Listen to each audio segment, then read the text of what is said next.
So guys, this is the mask that I'm going to be showing you how to make. I got the goggles off of Amazon. I know I'll get the questions about that. But in this video, this is the actual mask. You know, I'll show you an alternative one here. If you want to skip ahead 5 minutes, I do a lot of template work showing you what templates I use, you know, what kind of shapes you can do to put all this mask together, and then I show the process of building it. So thank you so much for watching. I'm going to show you how to make this right now, and you're awesome. Alright guys. So, we're here to make our kid flash mask, guys. This is version 0.2 that I made, I think, around a week ago. I did love how it fit, but we're going to be making some improvements on this.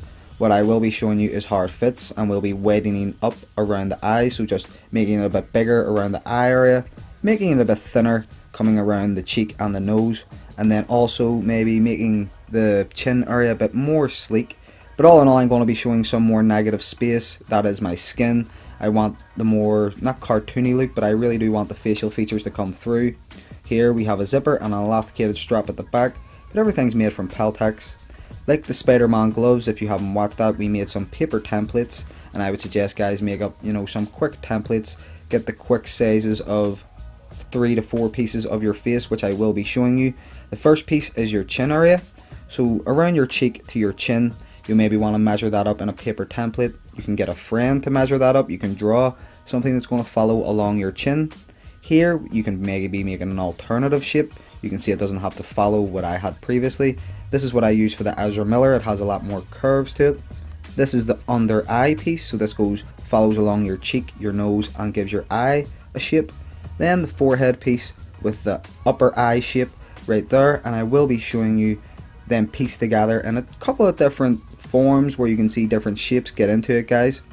I would always say maybe make some paper templates, very quick ones, they don't have to be detailed. You see I can just piece these 3 pieces together, and yeah, they formed a nice half face mask. So they form the eye, the cheek and the nose area. You can place them on top of one another. You see they don't form up to any kind of shape. I just place pieces on top of others to see where they maybe fit better. I would draw lines to connect them up. But what we're going to be doing is just flipping it over like we did just previously. You got the left side, or this is the left side, we had the right side previously. So all you have to do, you can see you can have alternative shapes, a lot more curvature to it if you want to have a curved chin. All the design aspects are up to you guys. Honestly, I would always suggest I may be putting these templates up, but we have a forehead piece that will be flipping front and back, same as the other pieces, to get our left and right sides. That symmetry is a wonderful thing. Right here I placed them in different spots. It gave me a much bigger eye area, so they don't have to follow any kind of shape as long as you place them on top of one another and they're giving you the shapes that you like. Always go with maybe a forehead piece, an under eye piece and a chin piece. Then we'll just flip it over to the other side, and that will give us both sides for our mask. Symmetry, I will say again, is a beautiful thing. I have other templates right here that I've made up. A forehead piece if I ever want to, you know, make a future flash. Here we have a back head piece for the Ezra Miller, but I would always keep my templates in and around if I didn't want to use them. Right here I've actually drew the new lines of what we're going to be using. So you can see I've widened up the upper eye, I've thinned in the cheek and the chin area a lot more, and I've thinned in the under eye pieces and also the cheek piece. So this is all going to be a lot thinner, it's going to conform a lot to my face a lot better, but I'll just place these all together right here, guys. And it just creates an all new good shape. Honestly, you can work with whatever kind of designs you want. I always work with a forehead, an under eye piece and a cheek piece. Always, and then you build up the back. You can see here the kind of new shape that it's giving. I'm bringing it down more in the forehead, widening up the eye area, making that a lot bigger, thinning in the cheek and the chin area, just so that it maybe conforms to my mouth a bit better. Here we are with the finished pieces. So what I've done is just folded the pieces actually over on top of one another to give me both sides, and just cut it out as one piece. So I'll just show you right now. I'll shape the pieces up. The forehead, that lines up here in the middle like so. That gave me my right side. Then I folded it over and drew the other side onto the Peltex for the left. I cut it all out as one piece. It perfectly formed together. If you want to fold it in half, cut off any excess that you might have messed up. But right here I'll show you the under eye piece that's going to just form. The cheek sits a lot better. So that under eye piece and the under nose piece right here, I'll place it on top of it and show you guys. They just connect up in the middle. But right here I place it on top of one side, flip it over, and it's the exact same on the other. Okay, I'll say it always, symmetry is beautiful. I love how it works out. I always work for my middle point, so if you just want to fold your pieces in half, work out one side, you'll get the other, and they'll both turn out even. They give me a nice open area. They're going to just connect in the middle of, you know, between your eyes. And yeah, that's it. Next we'll be just showing you the chin pieces, but right here you can just see it folds over to the other side, and I've made it slightly bigger on the ends to cover up any excess that I wanted to. Okay guys, thank you so much for watching so far. Here we are with the rest of the video. So this is actually our cheek portions. You can see I made it a lot smaller than the previous templates. This is just going to fit in. I've given it a tiny lightning bolt. That's going to connect up to our under eye pieces. So you can just see now our one under eye piece and our nose piece. That's going to connect into the ends right here. And that's going to give me my nice open mouth piece. Okay, if you want to go maybe smaller like the CW, I have the left and right sides. The CW has a very way diagonal arc, so I've kind of went with the more Young Justice, more open mouth piece, where all of his chin and mouth area is open, sort of like the Ezra Miller. So if you want to go for kind of use this design, have a really nice thin under eye and a nose piece, maybe make that not as big or as thick as you want it to be, make it nice and thin so it follows along your cheek and your nose area, and then it gets wider out along your mouth. Honestly, the design's up to you. I would look at a lot of pictures on Google, people. It is amazing. I put small amounts of glue here at the back and hot glue, and you can just see they're pieced together, and it fits so much better than the previous one. Honestly, a really thin nose piece and a nice sleek chin area can make a lot of difference in a mask. So that is underneath the eye, and then this is my forehead piece. I look like Luke Cage, so if you want to use this for a Luke Cage, you know, 70s D.I.Y, go for it. If you want to make this for a Wonder Woman Diana, you know, her headband or her tiara, always go for it guys, it's completely up to you. But right here you can see I'm smiling. I actually love how it looks and how it fits around my eyes. It's giving me a lot more open, you know, a more wider aspect. I would suggest covering up your eyebrows. But for the texture and tone, I am using yellow lycra fabric, and you can maybe spray paint yours, color yours, whatever way you want. I just use the fabric, use a hot glue gun, cut tiny pieces in the back, and it just wraps around the fabric like so. You can see it gives it a nice color, a nice texture. It's a shiny lycra, so it has a good texture and tone to it. Really stands out. I flip around to the back here. Like I said, I make various cuts and just use hot glue to fold it around the fabric, or fold the fabric around it. I've always heard of people maybe spray painting theirs. People paint a lot of pieces or plastic dip them. I would love to, so I might be doing that in the future. Right here we're going to be connecting them in between the eyes. So the middle nose point and your middle point of your forehead piece, you'll maybe want to draw a line if you want to have those matching up so you can work from somewhere. Maybe draw a line on your nose piece where the middle is, draw a line where the middle is on your forehead piece, line those both up, and then place some small amounts of hot glue in the back. I don't put hot glue exactly on the edge of the pieces. I push both of them together at the back of the actual mask, and then put small amounts of hot glue here, strengthen it up, and make sure no glue seeps through. You can see my fingers are holding it together very tightly. And for the edges, your eyes should match up along with your cheek area, and they're just going to be glued together the exact same way. Press it together very tightly with your two fingers. So you'll see I'll take the small hot glue gun, which is a bitch. I hate it, it leaks glue. I don't know what kind of hot glue gun leaks glue, but I've lost so much glue sticks, it's unbelievable. I press the pieces together here at the back. Just keep putting small amounts of hot glue. I wouldn't suggest putting loads or putting it on the edges because it might seep through and you'll want a nice clean look all in all.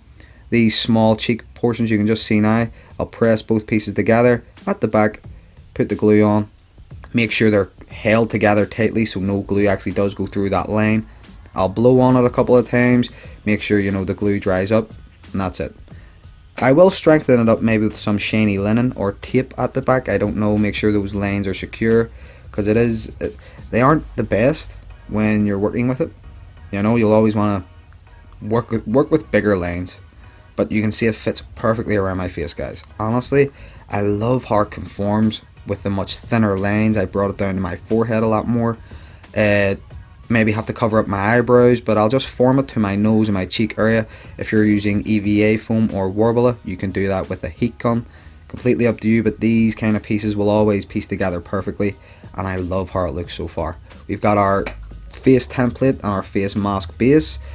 Oh, I love how it looks. So thank you so much for watching, guys, so far. Here we are with the rest of the video.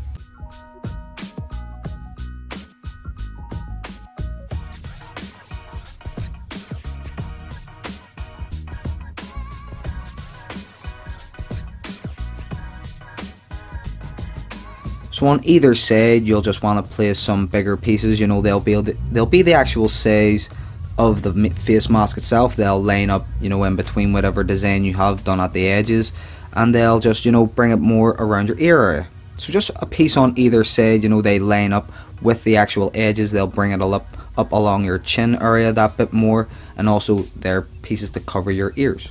So I'll just show you right now. It conforms a lot better to my face. I have an actual better holding point. The mask is strengthened up a lot more, so those lines that I was talking about previously, they are a lot more strengthened up because I have placed these pieces here at the back. You can go for whatever design you want. I've went for, you can see that diagonal line going up my chin area. I really do want to follow that chin piece, but they're just going to connect at the back with an elasticated strap. You can just see here. Elasticated straps can be found on old sportswear, old clothing. You can find them on maybe old bags or backpacks. But I get mine in the local art shop or the local fabric store. I get mine from the Paragon Fabrics, actually. So yeah, that's just going to be placed in the back. Again, it can be found on sportswear, anything you want, just elasticated straps. It's a tiny piece that I'm going to be using. It's just to take it on and off, make it that much easier. You know, if you want to just use Lycra fabric, you can just use Lycra, but I like to use the straps because they're really good and heavy duty. Right here we're going to be having the zipper and the yellow 4-way stretch Lycra fabric. So as always, like the Spider-Man mask, where that's what we're going to be doing, is making a Lycra face mask. That is the new technique. Once you have made your face base, your whole armor base mask, we're going to be moving to the actual covering of the neck piece, what all holds it together, and what's going to be making it go on and off very easy. That is 4-way stretch Lycra fabric. Usually I would build up the whole armor base at the back. What I figured out is just to use the Lycra fabric, it'll make it fit a lot easier on the back of your head, just like the Spider-Man. So right here, if you want to go check in the link down below, there will be the Spider-Man template mask. I show you how you can make an easy template from whatever you want. Right here I'm going to be using my template and cutting from the 4-way stretch Lycra fabric, 2 sides, sewing them together. And like you all know from the Spider-Man masks, if you haven't watched them, go watch them, guys. I don't know if they're good or not, you be the judge. But what we're going to be doing is just cutting around the template. Again, there is a link in the description below for that video of how to make an easy template. And Lycra fabric, I apologize for that sniffle, I really do apologize. But once you have 2 sides of the Lycra, we're going to be sewing them together. You can use an industrial grade sewing machine like I'm doing, a cheap one, or you can just use a needle and thread, completely up to you. And you'll need a zipper. So a 15-inch zipper, these can be picked up online or in art shops, or if you want you can go and take a zipper, I don't know, from whatever. Don't pay any attention to the man talking in the yellow mask. I look like the guy out of Sin City a bit. But I've made my Lycra face mask like the Spider-Man videos before. I've thinned in the chin area, added a zipper to the back. It conforms perfectly to my face. What we're going to be doing right now is actually cutting off all the excess that we don't need. So it has the zipper like at the back, has a nice tight fit around the chin. Again, that is 4-way stretch Lycra fabric. I get mine from the Paragon Fabrics. Sorry that I'm repeating myself so much, guys. Just really want to get the information to sink in. What you'll need here for this part is a friend. So if you have someone, either a brother, sister, parent, anyone, when you have your mask base and your elasticated strap on, put on your Lycra face mask and then place on your actual face base. So the face base, you'll want to maybe get someone to draw in and around the mouthpiece area, just at the edges of your eyes, and then I got him to draw all the way around the forehead. So the line all the way around the top of my head, again that's the mouthpieces, the edges of the eyes, and the whole way around my forehead. You can see here, you maybe want to watch a video, do whatever, pass the time. This actually took around 20 minutes to make sure he got everything. But once I knew all the lines were drew on, I knew that he got them right. I then went in and I start to cut the mask up. This is just me cutting off some excess fabric off of the chin area. Like I said before, if you haven't seen it, you can go and watch the Spider-Man mask process videos. They show all the alterations in the actual process in making them. So yeah, it's pretty neat if you want to find that out. I can't believe I just said neat. Anyway, we'll go on.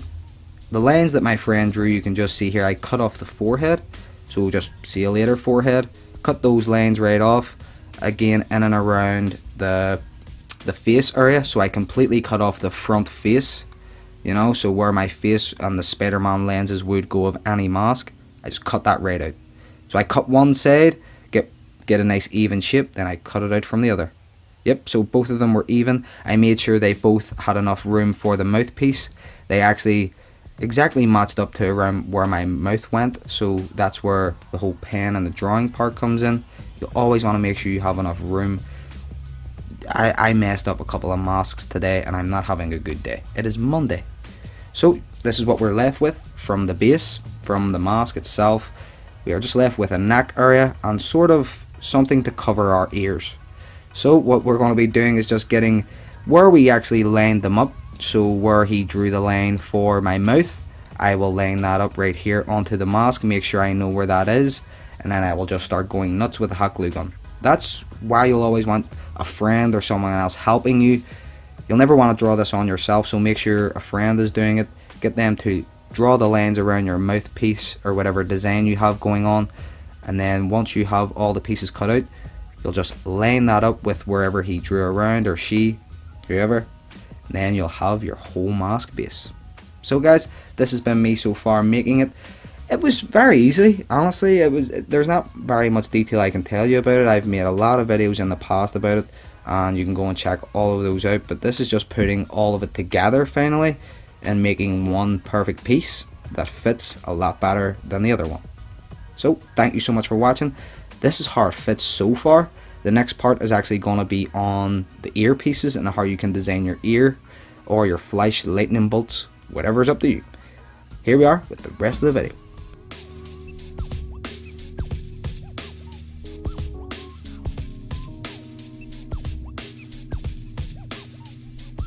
So this is the mask, guys, and here it is. Honestly, all finished. You don't have to add on your lightning bolts if you like it like this. You know, can just cut out some lightning bolts and glue them right onto the ears. Next, what we're going to be building is the actual emphasis pieces, so the pieces that are going to be lifting the lightning bolts of your ears out. If you also want to use this design for a Nightwing, you can. I am going to be using this in the future for a Nightwing Arkham Knight mask. It's going to be slightly different, but it fits the exact same. Yep, so keep tuned for that. Right here, 2 unnamed aluminium cans. Okay, so these can be any fizzy drink, whatever you want, as long as they're aluminium. And you can do not do what I did and just start to stab it with a pair of scissors. Please don't do that. Like, please just use something else to poke a hole in it. Right now, I just cut off the tops of the cans themselves, then cut around the edges to make those nice and straight. You can make them whatever size you want. You know, you can cut it down a bit more, make those a lot thinner so they don't have as much lift. But yeah, please be careful. Get a towel and wipe up some excess liquid that is inside, but please be careful, guys. Honestly, the aluminium in the cans, they can cut you. It's sharp, so maybe get an adult to do it if you aren't confident doing it. Get those nice straight edges. You can just see now I've cut them both to the same size, and they have a nice emphasis. If you want to go for, you know, just spray paint these, you can. Plasti dip them, just spray them with primer and then go over them with a nice metal red, or you can just use the red that's already on it and cover up the silver top. But like this on the other mask, you can see it has a lightning bolt placed on the top of it. It gives those earpieces that nice lift and emphasis out. I've used this for logos, I've used it for belt pieces, but a lot of the time I've used it for the flash emblems. So what we're going to be using also is some red lycra fabric. Again, like I said, you can go and spray paint them. You can just spray it with a grey or black primer and then just spray it with a nice red metal or just a normal red spray paint. You can paint it, completely up to you. I like wrapping my pieces in fabric using a hot glue gun. So I just cut 2 pieces of the 4-way stretch lycra. They are going to just be placed over the top, pulled slightly around the back. Hot glue is going to be placed at the back, and then they fold around to give that nice tight fit and give that nice shape, like so. So you can just see now both Both of them, there's nothing changes. All the fabric is wrapped around on the inside with the hot glue. I would say watch your fingers again, please be careful, because the aluminium can cut you, and hot glue is hot. I love that meme. Pro tip, hot glue is hot. That's brilliant, whoever did that. But yeah, this is the Peltex. Again, you can use cardboard, EVA foam, Warbler. It's whatever you use. Peltex is used. You can find it in Jo-Ann fabrics. I found out you can find it in Jo-Ann's. So right here I've actually drew the circle. It is named Peltex. So just go to Jo-Ann fabrics, ask for some Peltex. You may get some. Right here what I'm doing is draw the circle of your earpieces. Then you'll want to draw a lightning bolt. So I get a ruler or any straight edged piece. I actually use one of my IDs. So I wouldn't suggest using an ID or a form of identification. Please don't do it. I didn't have a ruler on me, but I drew up a quick lightning bolt, and you'll just see now all the lines match up to one another like so. So there's sort of a rectangle going on in the middle. Then I'll just cut this piece in the middle. I have some sellotape, don't ask me why. But we just see I have a rectangle piece here in the middle, and then up for the spikes here at the top, they both line up here in the middle also where they start, and then both diagonal lines here are parallel to one another, so both of those take the exact same straight line shape or diagonal line shape. And then you can just see both lines of the middle points kind of form up. You can make them more pointy, you can make them more diagonal. It's completely up to you in your design. You can make them a lot bigger. What I'm doing right now is actually gluing two of the pieces together to make it a lot thicker. So this just gives it a bit more emphasis. It makes it look a lot more armored. Makes it obviously look that bit thicker. So you can do it for two pieces of cardboard. If you want to go for, if it's a very thin cardboard like cereal box card, you could maybe glue three of the pieces together to give it that better thickness, like a batarang, you know. So I'm just going to be wrapping these like I did with the other pieces in the red fabric. For the back, we're just going to be again just drawing your circle on top of cardboard, EVA foam. I'm using the Peltex, and I just drew the back circle. Maybe draw it a bit smaller so that it fits into the actual back of the can piece or the aluminium can, and that's going to give us a nice strong backing so that we can glue the earpiece. You can see here covers up any of the can or the aluminium, but it's going to give us also a nice strong backing to glue it to the earpieces of our mask. Okay, like I said before, I've just used the red lycra and I've wrapped it in the exact same process like I do with all the other pieces, but that just places on top of your earpiece like so, and it gives it a really nice lift. I really love how this always looks. You can go for the Barry Allen and give it more multiple spikes in the lightning bolt. You can go for the Young Justice where he has the kind of flicks coming out of the actual earpieces themselves. I always just like this straight on lightning bolt on them. It always looks cool for me. Yeah, so like I said before as well, you don't have to actually do the can. You know, you can just go for the whole kit fly so you can glue it straight on. Right here, like I said, the circle or the circle piece that we placed in the back of the can itself, it gives us a nice backing. Like you can see here, I put some glue on it. Press it into the actual earpiece. Make sure you maybe want to draw some lines so that they match up to one another. I kind of guesstimated it because I knew where they would line up on the mask. So yeah, I always go by ear, or I'll always want to make a landmark, so somewhere on the mask I know where the earpiece is glued. I know if I go around to the other side, the lines all match up, everything is the exact same. I can glue it on exactly like I did on the other side and they will both match up. All you have to kind of match up on either side is the lightning bolt directions. So like so, you can just see you'll want to match up both of those lightning bolt directions where they're pointing, maybe laying it up in the mouth area. But that's the mask finished. It's all up to you if you want to go for your own kind of design, if you want to go for an impulse, if you want to go for a zoom or a Jay Garrick kind of style. I loved how it all turned out. The thinner kind of mask formation really helped. I'll just maybe bend it in here at the cheek area. And yeah, guys, thank you so much for watching. Honestly, this mask turned out a lot better than what I hoped. I will be talking here at the end, but I messed up the audio. So I'm messing up the audio. I'll just give you the quick brief, guys. You can go and check out the link down below for the Amazon link for the goggles. That's where I got those. They're steampunk cosplays. All in all, the mask fits perfect. The more thinner cheek area and nose piece, the way I've brought it down in the forehead a bit better, it looks a lot more form-fitting. But again, a lot of people want to know where I got the goggles because they really do make the mask and they really make the cosplay. But as always, thank you so much for watching, everyone. Please subscribe and comment. Love you all. and it just looks a lot better. See you later. Let your geek speak, by the way.